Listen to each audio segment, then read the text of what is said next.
filhos. Por isso não há espaço para inferioridade, para solidão, Pai. Então nós te convidamos, entra no nosso coração, faz parte da nossa vida, Senhor.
Ele está sentado lá.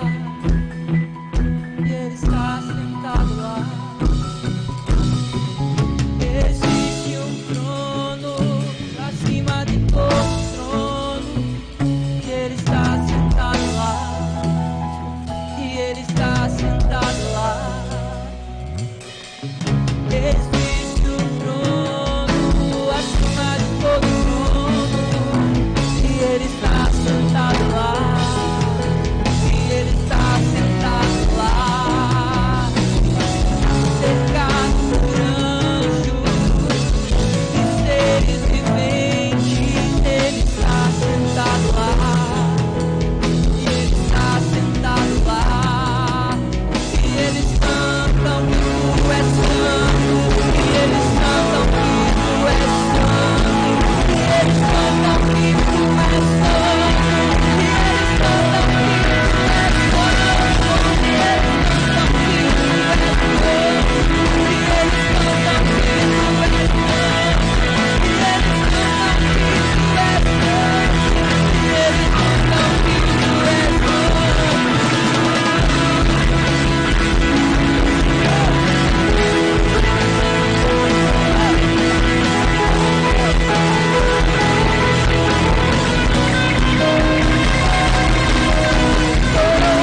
cante a Ele.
Você vai cantar isso ao Senhor, querido, de todo o teu coração.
nas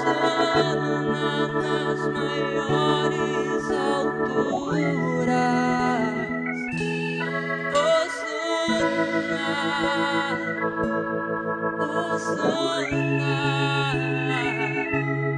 Hosana nas maiores alturas. Hosana,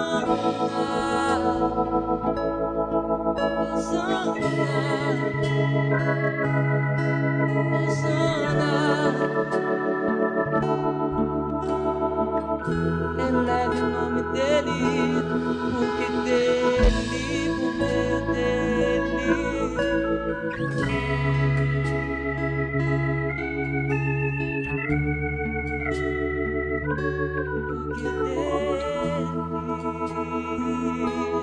porque dele.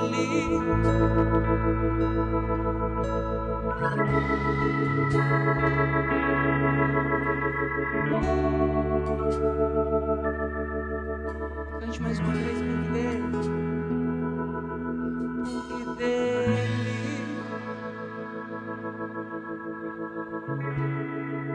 são todas as coisas. Você pode fechar seus olhos. Os instrumentos vão tocar bem baixinho. Você vai fechar seus olhos em nome de Jesus. Coloque a mão no teu coração, meu querido.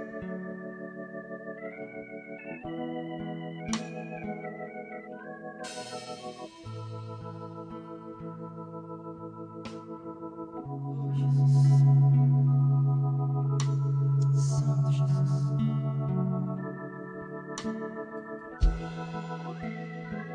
Senhor, eu quero colocar a nossa vida diante do teu altar nessa hora. Eu quero clamar para que o Senhor venha nos cobrir com o teu sangue. Para que o Senhor venha, Pai, na autoridade do nome de Jesus, tirar todo sentimento ruim, Pai, que estiver no nosso coração. O Senhor consegue olhar dentro de nós nessa hora. O Senhor sabe o que está por trás da roupa bonita que a gente está vestindo, do sorriso forçado, das gargalhadas que a gente dá. Só o Senhor consegue, Pai.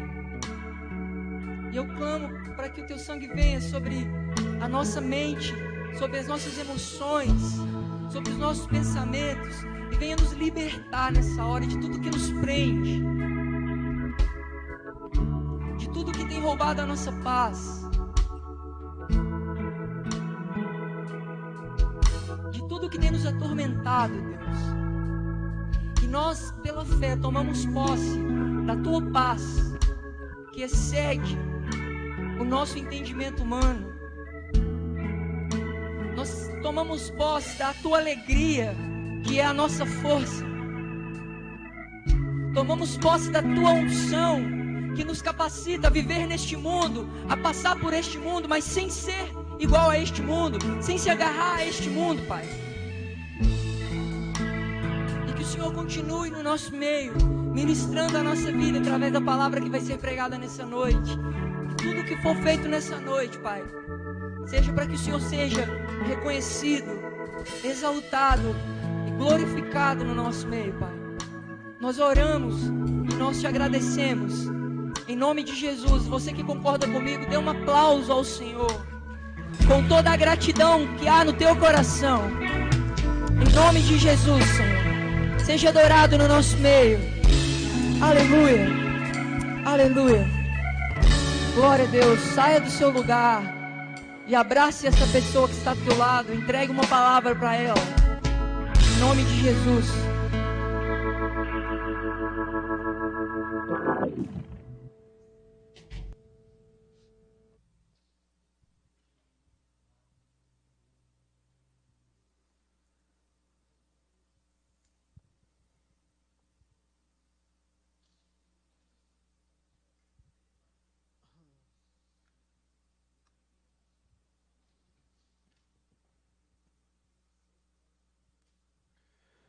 Boa noite, graça e paz, amém?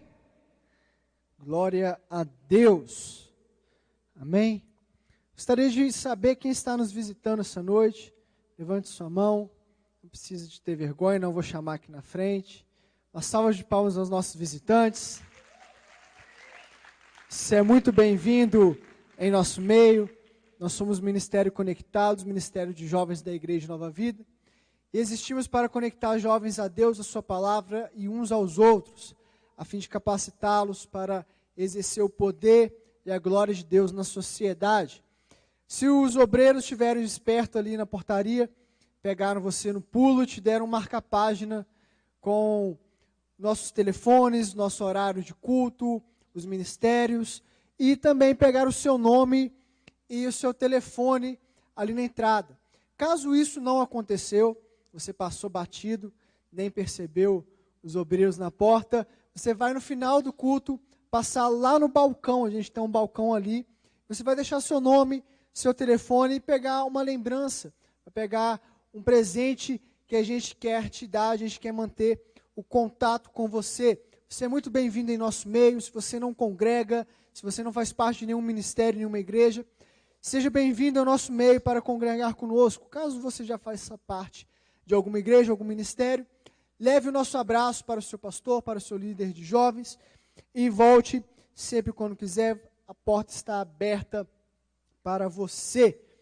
Amanhã, 8 horas da manhã, nós temos a escola bíblica dominical e logo depois nós temos o primeiro culto, o culto da manhã, às 9h15 e à noite também temos culto às 19h30, o culto da noite.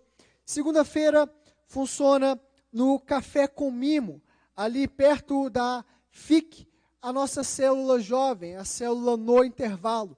Acontece 20h30, 8h30 da noite, acontece a nossa célula. Você pode chegar lá, vai ter um cafezinho esperando por você e uma palavra abençoada para a sua semana, para você, nesse sentido jovem, que vai instruir e te ajudar no dia a dia.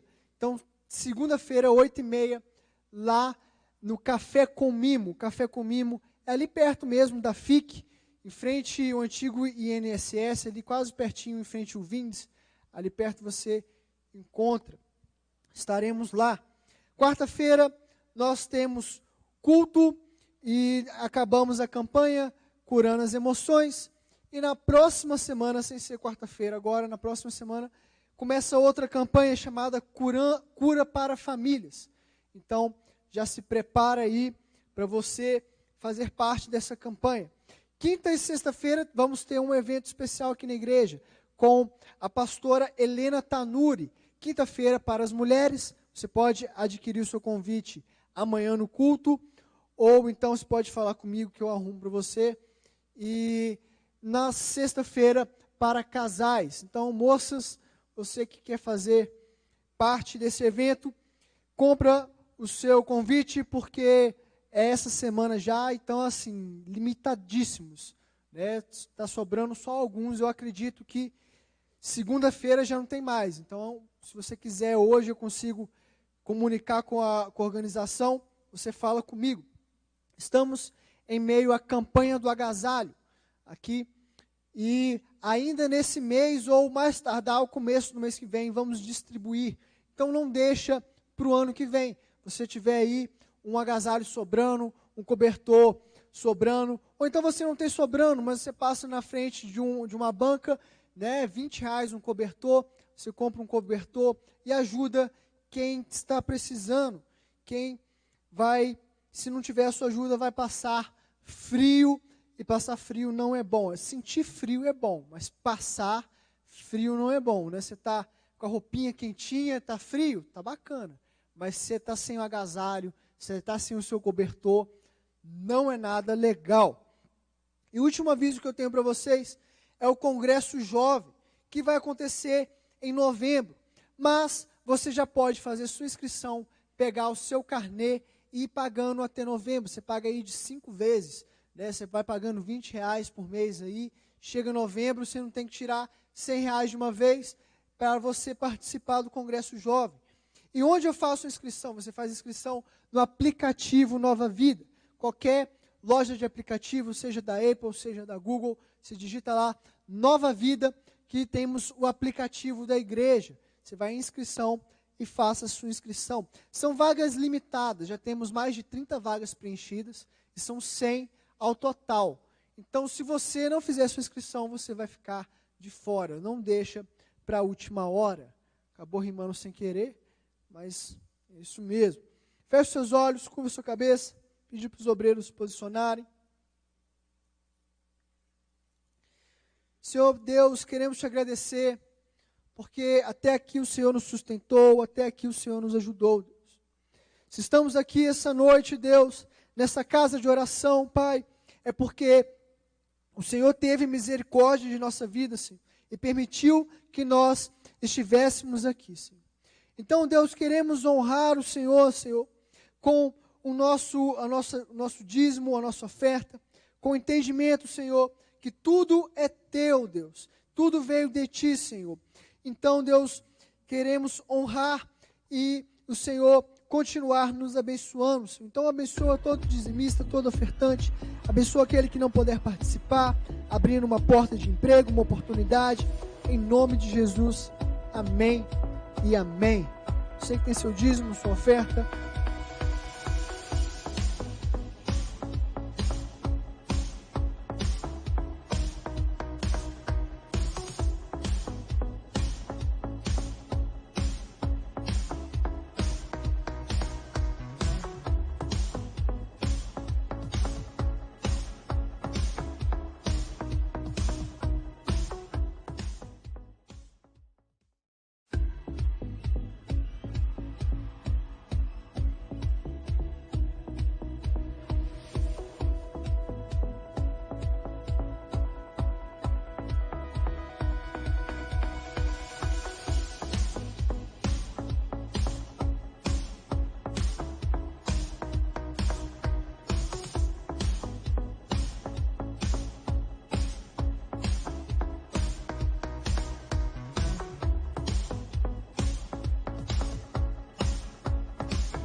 Estamos chegando ao final, a penúltima mensagem na série Quem é Você?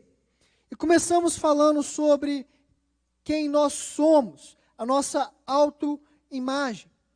E entendemos que grande parte da nossa autoimagem é formada principalmente a partir das informações que os outros nos dão sobre nós mesmos.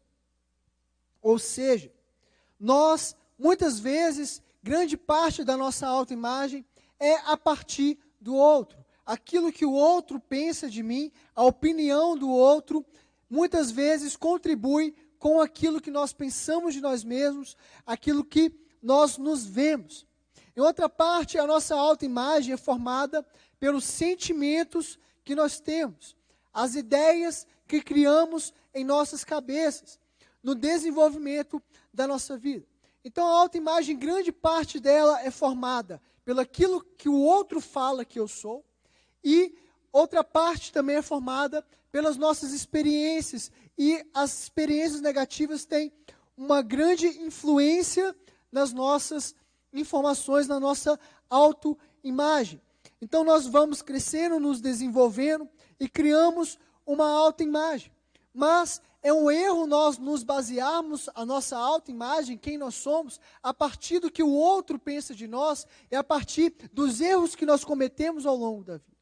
O certo é nós basearmos a nossa autoimagem naquilo que Deus diz que nós somos, naquilo que a palavra dele diz que nós somos, a partir da imagem que Deus tem sobre nós, e não a imagem que o homem tem sobre nós. A imagem que Deus sonha para você, e não a imagem que o seu professor sonhou para você, que a pessoa do seu lado está falando que você é.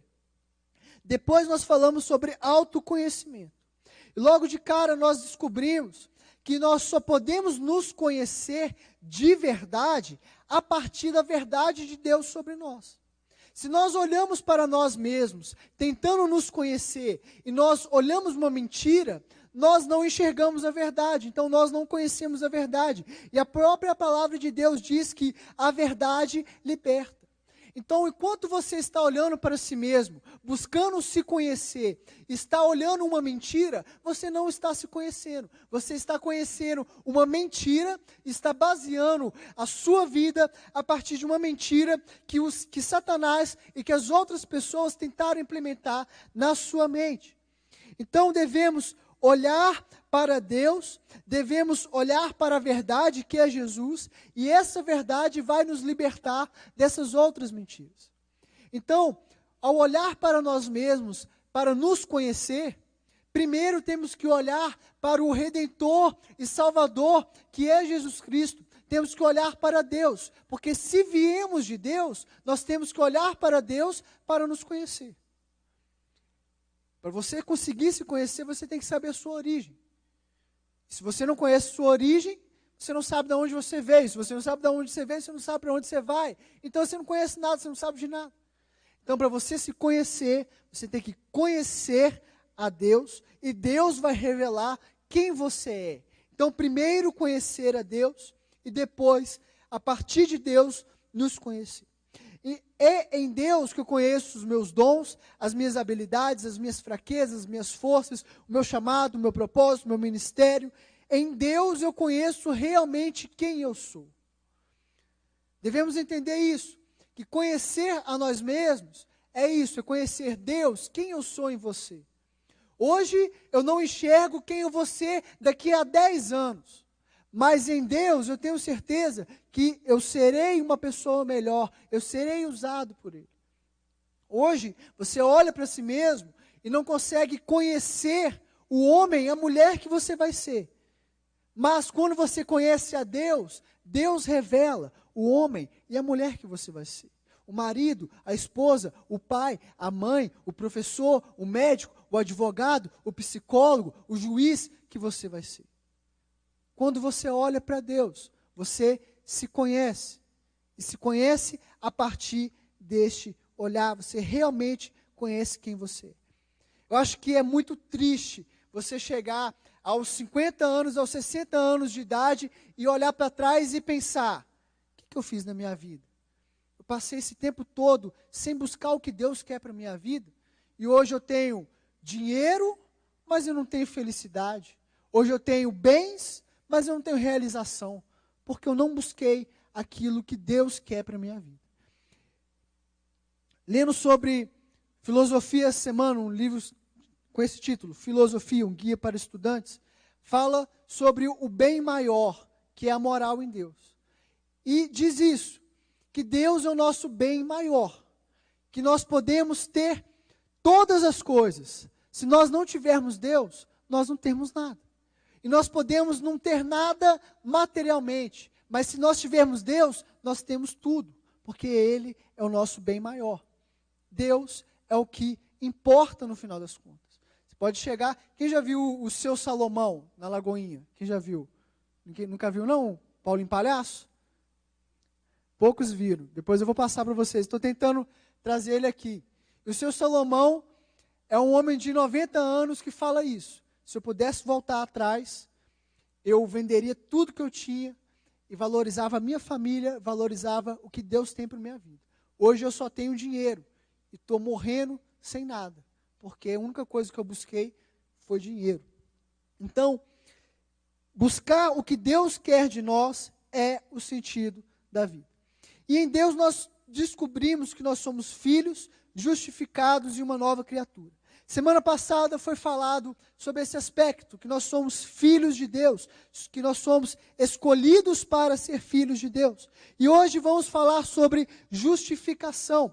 A palavra de Deus diz quem nós somos, quem é você? Você é justificado por Deus. E um dos atributos de Deus é a justiça. Na versão Almeida corrigida e revisada, a palavra justiça aparece 363 vezes. Na versão Almeida corrigida e revisada. E eu digo para vocês que a justiça é um dos temas principais da palavra de Deus, do Evangelho de Deus, é a justiça. O Evangelho da salvação tem em sua composição, grande parte dele, essa temática, justiça, ser justo, ser justificado. Então, resumir para você entender de onde paramos, vamos continuar. Agora que vai começar a mensagem de verdade. Por isso que eu falei rápido, acho que todo mundo entendeu. C.S. Lewis, no livro Abolição do Homem, fala de um fenômeno moderno. Esse fenômeno é a diluição da moral e da ética. Hoje nós vivemos no pós-modernismo e a ética e a moral foram relativizadas. Tudo depende da circunstância. O certo e o errado são ponto de vista. Hoje o pensamento moderno é isso. O que é certo para você pode não ser certo para mim. O que é pecado para você pode não ser pecado para mim. O que é ético para você pode não ser ético para mim. O que é moral para você pode não ser moral para mim. Mas não é isso que a Bíblia fala. C.S. Lewis, ele percebeu nos pensadores contemporâneos a ele, que eles queriam humanizar tanto o homem, que o homem foi abolido. Como assim? Que o homem não passa de um animal evoluído, e que toda a sua estrutura de relacionamento, todos os seus sentimentos, toda a sua moral, toda a sua ética, toda a forma que você se relaciona com as pessoas, é apenas um tratado social que rapidamente vai passar. Que as coisas naturais, que nós sabemos que são erradas, talvez não sejam tão erradas assim amanhã. Talvez o que é pecado hoje, amanhã não seja pecado. O que você julga ser certo hoje, amanhã não é certo, amanhã é errado. Esse era o pensamento que os contemporâneos dele dizia isso. Só que ele vem trazendo o seguinte pensamento. Todas as civilizações existe um tratado semelhante sobre os relacionamentos, sobre a moral, sobre a ética, sobre os bons costumes. Se você for na China, ou se você for no Cazaquistão, matar é errado. Roubar é errado. Violentar é errado. Humilhar é errado. Não importa a civilização, não importa o contexto, existe uma lei natural de todas as coisas, que Lewis apresenta como Tao, que é essa lei natural.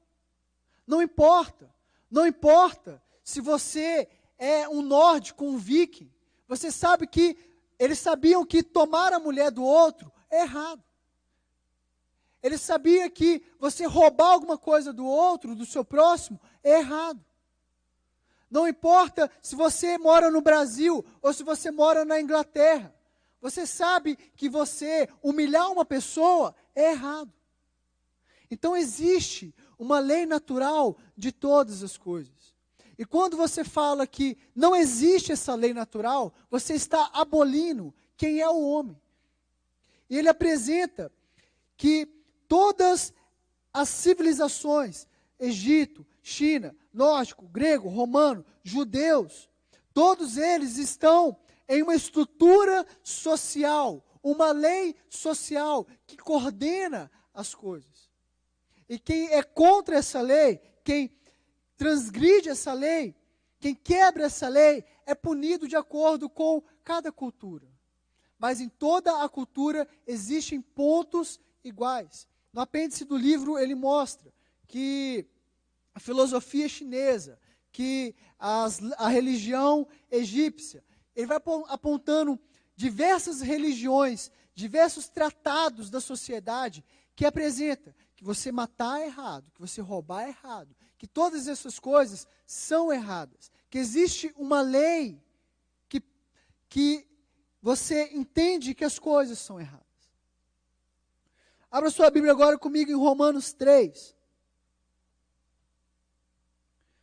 Você entendeu o ponto que eu quero chegar.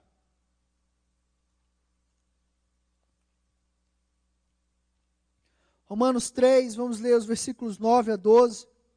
Depois vamos ler 19 e 20.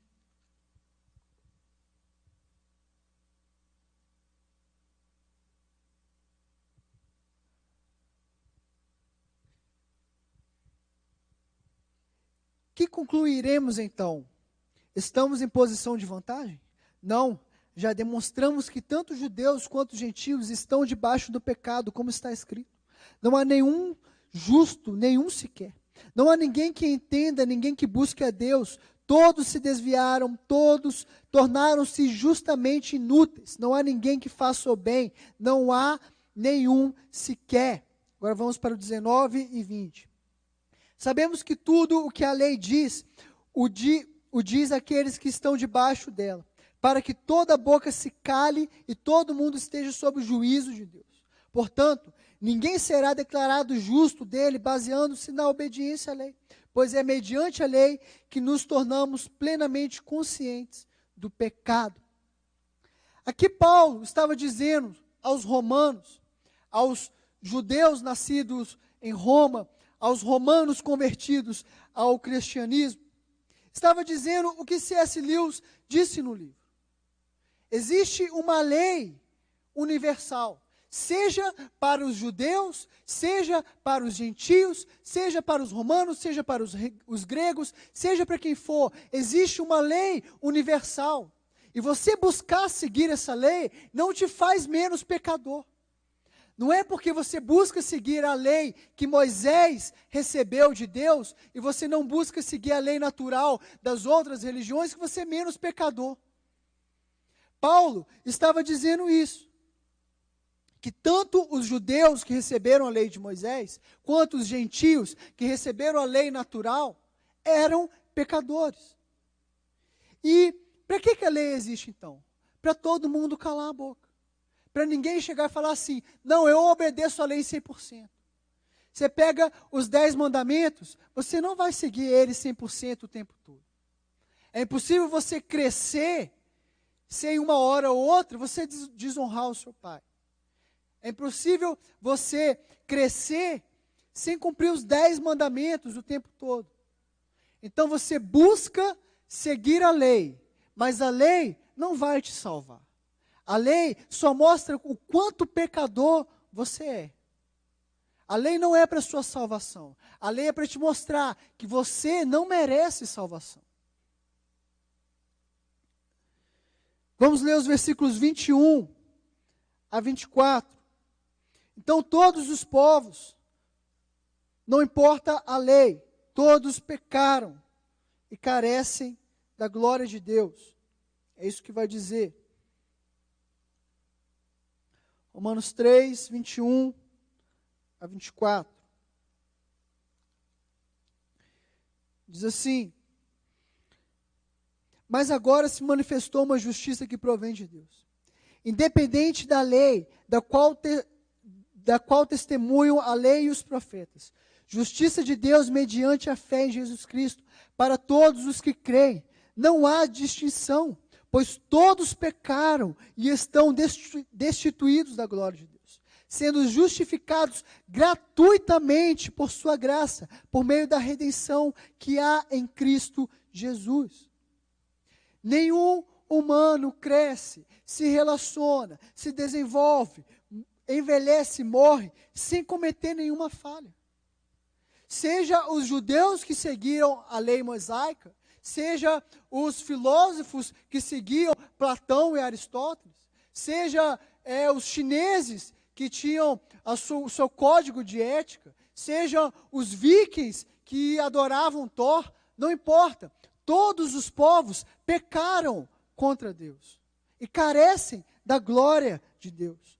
Todos nós somos falhos e pecadores, independente de onde nascemos, fomos criados. Todos nós somos falhos e erramos.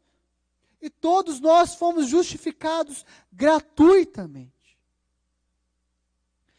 25 e 26. De novo, eu não marquei a página aqui.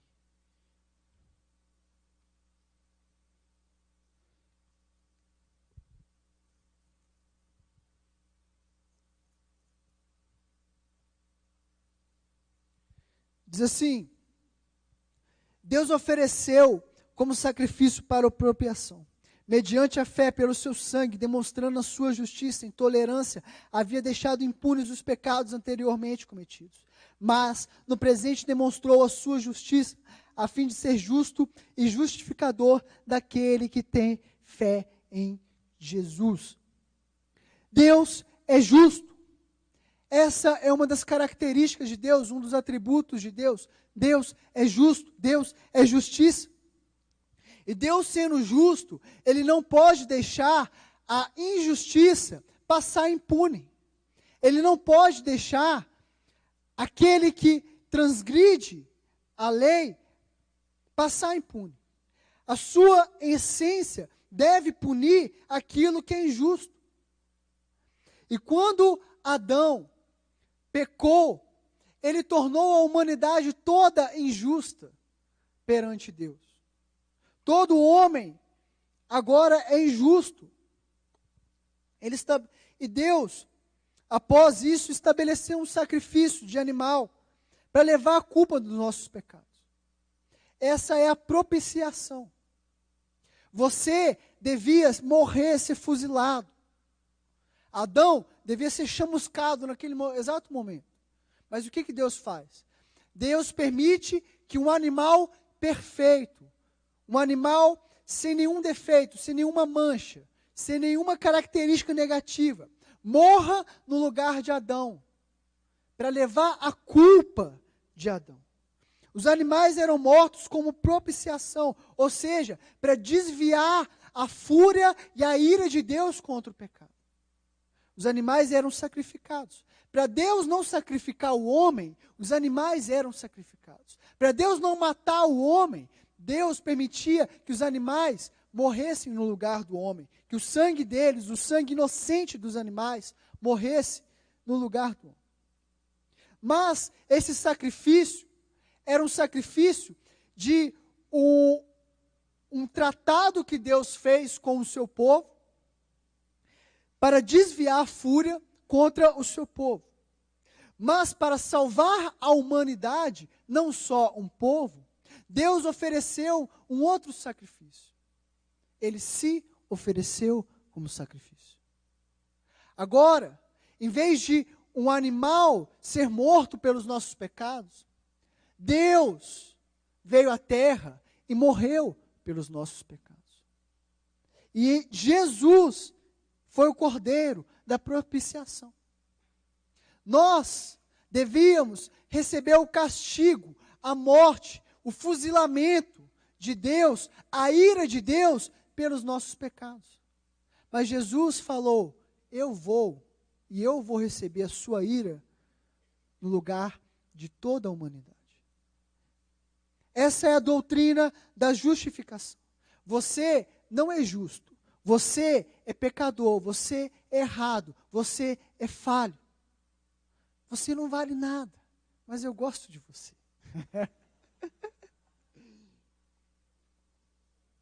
E Deus também gosta de você, Deus te ama. Deus imputou sobre Jesus a justiça dos nossos pecados. Nós que somos injustos, o castigo que devia cair sobre nós, caiu sobre Jesus. Então, quando Jesus está na cruz, Ele não está apenas sofrendo pelo açoite, pela crucificação, Ele está sofrendo pela punição de todos os pecados da humanidade, dos meus pecados e dos seus pecados. Quando Jesus está na cruz e chora lágrimas de sangue, Ele está sentindo a dor da ira, da justiça de Deus sobre Ele. A justiça que devia vir sobre você, devia vir sobre mim. E Jesus tomou sobre Ele essa justiça, esse castigo. E isso nos fez retos e justos diante de Deus. Antes era um animal, a justiça se aplicava no animal. Mas, para salvar toda a humanidade, a justiça foi sobre Jesus. Então, quando Deus nos olha, Ele não olha os nossos pecados. Ele olha o sangue de Jesus sobre a nossa vida, que nos faz justos e limpos, alvos como a neve. você foi justificado pelo sangue de Jesus. O sangue de Jesus te justifica. Isso hoje, isso amanhã. Porque você não pode chegar para Deus no julgamento final e falar: eu era um bom crente. Eu levei um agasalho. Eu dava o meu dízimo. Eu não respondi a minha mãe. Isso não vai te salvar. Você faz isso porque você foi salvo. Estão conseguindo entender? Não parte de você. Começou de Deus. E Deus transformou você. Então, todas as leis, em todos os lugares do mundo, qualquer época, qualquer situação, aquele que clama o sangue de Jesus é justificado por esse sangue. Aquele que clama o sangue de Jesus reconhece: eu sou falho, eu sou pecador. E fala: existiu um sacrifício pelos meus pecados. Deus se fez homem e morreu pelos meus pecados. É tornado justo diante de Deus.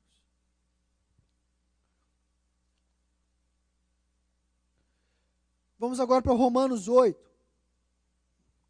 Vamos ler o versículo 1 a 4.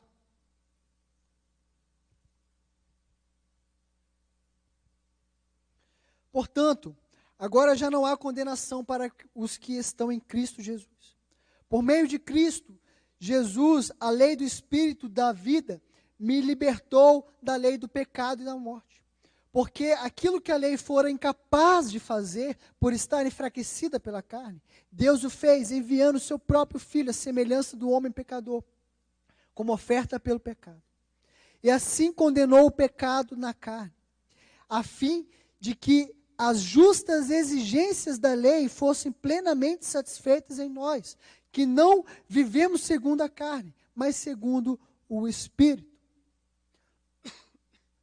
O que está dizendo aqui? Está dizendo o seguinte: você é incapaz de seguir à risca a lei de Deus. Você é incapaz. Mas aquele que foi capaz de seguir à risca a lei de Deus te faz justificado por Ele. Jesus, Deus não pega a sua justiça. Deus pega a justiça de Jesus e atribui a você. Porque o sangue de Jesus passa a ser o seu sangue. Então, não é a sua justiça que te leva ao céu. Não é as suas obras que te levam ao céu. E essa é a diferença entre todas as religiões. Você pode pegar todas as religiões e todas elas falam coisas boas. Né? Amar o seu próximo, fazer caridade, ser boas pessoas. Existe essa lei natural. E todas as religiões pregam isso, coisas boas. Mas em todas as religiões, você tem que fazer coisas boas para merecer ser salvo, para merecer não ser condenado. E a palavra de Deus diz o seguinte: você não merece nada. Sabe o que você merece? Você merece ir para o inferno. É isso que você merece. E nada do que você vai fazer vai mudar essa situação. Então o que você tem que fazer? Você tem que ser justificado pelo sangue de Cristo. Você tem que aceitar que você, por você mesmo, vai para o inferno, pulando de cabeça. Mas Cristo te faz justo perante Deus. Então, não existe condenação sobre você. O que os juristas falam, né? Você tem uma lei, você transgride essa lei e existe uma condenação em cima dessa transgressão. Não é diferente. Existe a lei, se você transgride essa lei, existe uma condenação sobre você, morte e pecado. Mas Jesus Cristo cumpriu toda a lei. E não existe mais condenação sobre você. Porque a condenação que era para você foi sobre Jesus. E a condenação que era a morte, Jesus venceu a condenação. É como se ele pagasse a pena completa e saísse de peito aberto falando: ninguém mais hoje vai ser condenado por isso, porque eu fui condenado no lugar de todo mundo.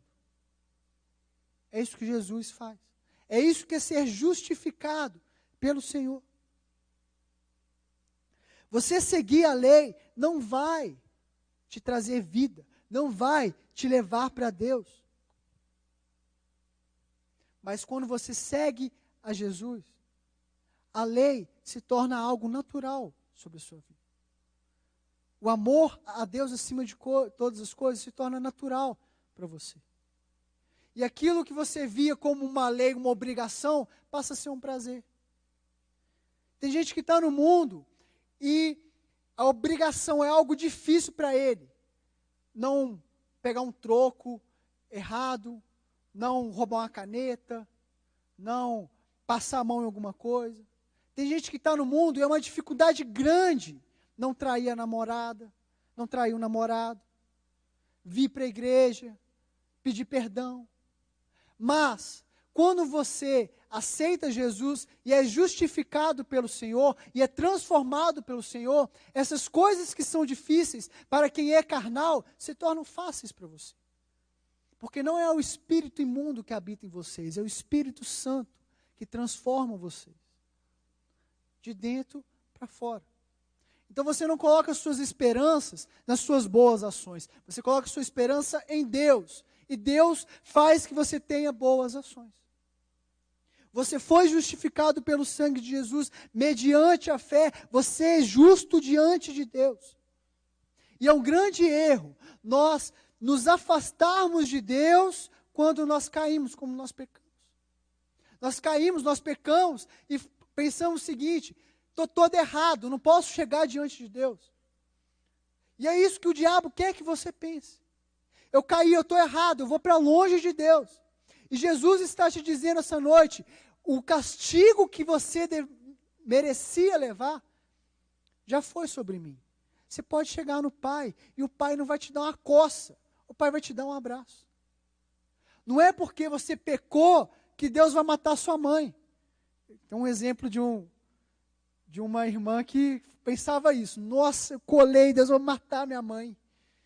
Deus não é esse Deus que fuzila. Deus, Ele corre não para te punir, mas Ele corre atrás de você para te abraçar e te amar. Esse é o Deus que nós seguimos. Deus é justiça, Deus é justo, e você, pecador, merece o castigo. Mas Jesus levou o castigo que você merece. E hoje, Deus imputa o amor que Ele tem por Jesus sobre a sua vida. Então, se o diabo tentar colocar na sua mente que você não pode se achegar a Deus, que você não merece se achegar a Deus, que você não consegue se achegar a Deus, você tem que falar para ele: olha, eu sei quem eu sou justificado pelo sangue de Jesus. Não existe condenação para aqueles que estão em Cristo Jesus. E eu não aceito essas palavras de condenação. Eu não aceito essas ideias mentirosas que você está tentando colocar na minha cabeça. Porque Jesus me justificou. E eu sou limpo, sou lavado pelo sangue dele. Não deixa voz nenhuma te dizer que você não pode se aproximar de Deus. Escute a voz do Espírito Santo que te diz: se aproxime do Pai, que o Pai te ama, que o castigo que você merecia, eu levei, e você só as consequências do seu pecado. Quando a gente quando a gente peca, a gente não recebe o castigo que nós merecemos pelo pecado. Nós recebemos a consequência dos nossos pecados. Se você peca, vamos dizer aqui, vamos colocar um exemplo, né? Você peca e desonra o seu pai. O que vai acontecer? Seus dias vão ser encurtados sobre a terra. Essa é a consequência. Se você peca e você ofende o seu irmão, qual que é a consequência? Seu irmão se afasta de você, você fica mal. Mas isso não é o castigo, isso é a consequência. A consequência é o natural das coisas. O castigo que você merece mesmo é a morte e o inferno. Mas Jesus venceu a morte e tomou do diabo a chave do inferno. E você não é condenado mais, mas você é livre pelo sangue e pelo sacrifício de Jesus. Então, quem é você? Você é justificado pelo sangue de Jesus, pela fé em Jesus Cristo. Então, não deixe acusação nenhuma, não deixe palavra nenhuma, não deixe condenação nenhuma entrar na sua mente. Porque Jesus levou sobre si toda condenação, todo o castigo e te fez justo diante de Deus. Amém? Fique de pé no seu lugar.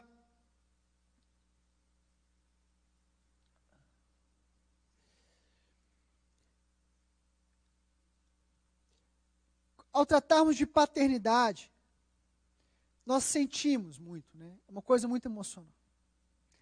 A justificação, você não vai sentir ela na pele. Nossa, eu estou sentindo uma justificação aqui que está me queimando por dentro. Não existe isso.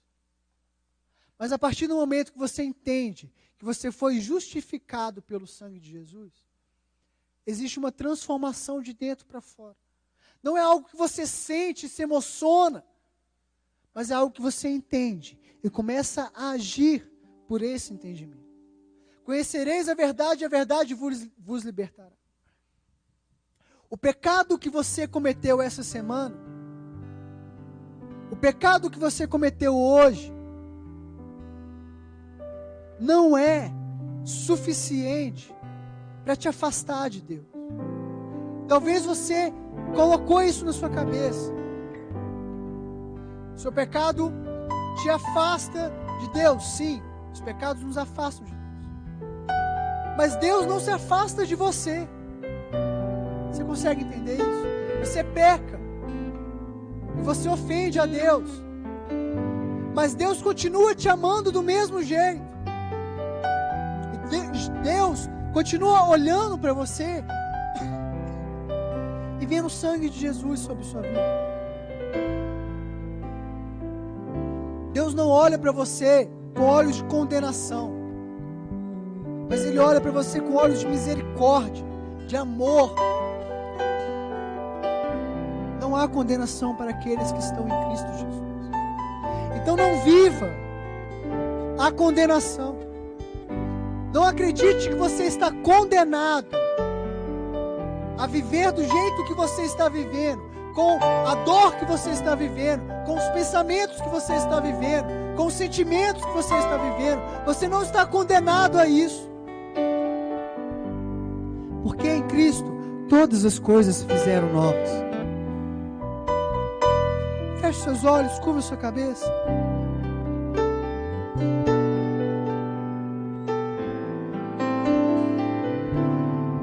Deus,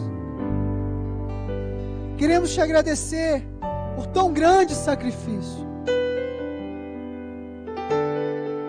Não há nada que nós possamos fazer, Deus, além de nos entregar a Ti. Não existe boa obra, não existe boa ação, não existe virtude. Não, Deus, só existe o Teu sacrifício e a Tua misericórdia sobre nós.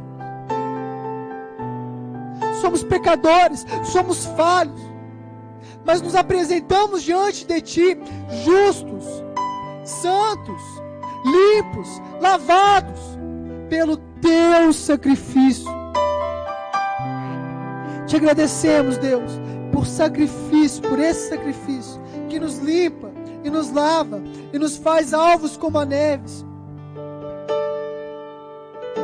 Senhor, se existe algum sentimento, alguma ideia de condenação, que estamos condenados, quebra isso na nossa mente. Nós não estamos condenados, pois estamos em Cristo Jesus. E a lei da morte não se aplica em nós, porque nós vivemos sobre a lei da graça e a lei do amor. Então, Senhor, quando eu pequei com meu irmão, não deixe que a morte nesse relacionamento se instale. Quando eu pequei contra o meu pai, quando meu pai pecou contra mim, quando meu pai e minha mãe pecaram contra mim, quando meu pai pecou contra minha mãe, não deixe que a morte se instale, mas que haja vida, e vida em abundância, porque onde habitou o pecado, superabundou a graça.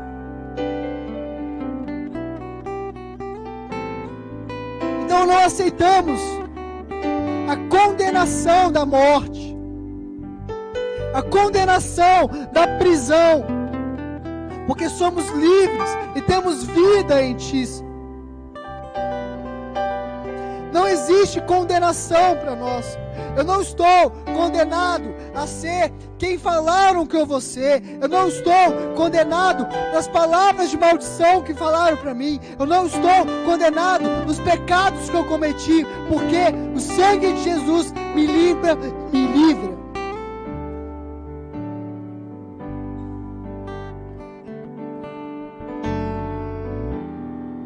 Quando o diabo tentar te acusar, querido, você vai falar para ele: eu sei quem eu sou filho e sou justificado pelo Senhor. Senhor Deus, quando vier esse sentimento, esse pensamento, que eu estou condenado a fracassar, condenado a errar, nós rejeitamos esse pensamento e dizemos que não há condenação para aqueles que estão em Cristo Jesus.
Agradecemos, Jesus, pelo seu sacrifício, pelo teu sangue, que nos faz justos diante de Deus. Mesmo sendo falhos, mesmo sendo pecadores, o Senhor não imputa em nós o castigo, porque o Senhor levou o castigo sobre si. E hoje nós temos a paz que excede todo entendimento. Seu Espírito possa nos convencer que não estamos condenados a repetir os erros dos nossos pais. Não estamos condenados a viver o pecado do passado. Não estamos condenados com a mentalidade mundana. Mas nós somos novas criaturas em Ti. Nós somos justificados por Ti. E somos filhos amados. Em nome de Jesus. Faça assim com suas mãos. Senhor Deus, ministra sobre o coração e a mente desses jovens. Que o sacrifício foi feito uma vez por todos os pecados. E quando eles caem, como sacrifício é o mesmo. E quando eles pecam, o sacrifício, o preço já foi pago. O preço já foi pago ontem, o preço foi pago hoje e o preço já foi pago amanhã. E o que nós precisamos fazer é nos achegar a Ti com o coração quebrantado e arrependido. E o Senhor tem amor para nos oferecer. E não castigo e punição, porque o castigo e a punição caiu sobre Jesus. E hoje nós temos a vida eterna, nós temos a paz que excede todo entendimento. Permaneça com nós, Espírito Santo. Nos leve em paz e segurança para as nossas casas. E que essa verdade seja uma verdade eterna em nossos corações. Somos justificados pelo sangue de Jesus mediante a fé que nos faz limpos diante de Deus. Que o Senhor te guarde, que o Senhor te dê a paz. Que o Senhor faça resplandecer sobre ti a luz do teu rosto. Que Ele tenha misericórdia de ti e te dê a paz. Vá em paz, cumprimente seus irmãos.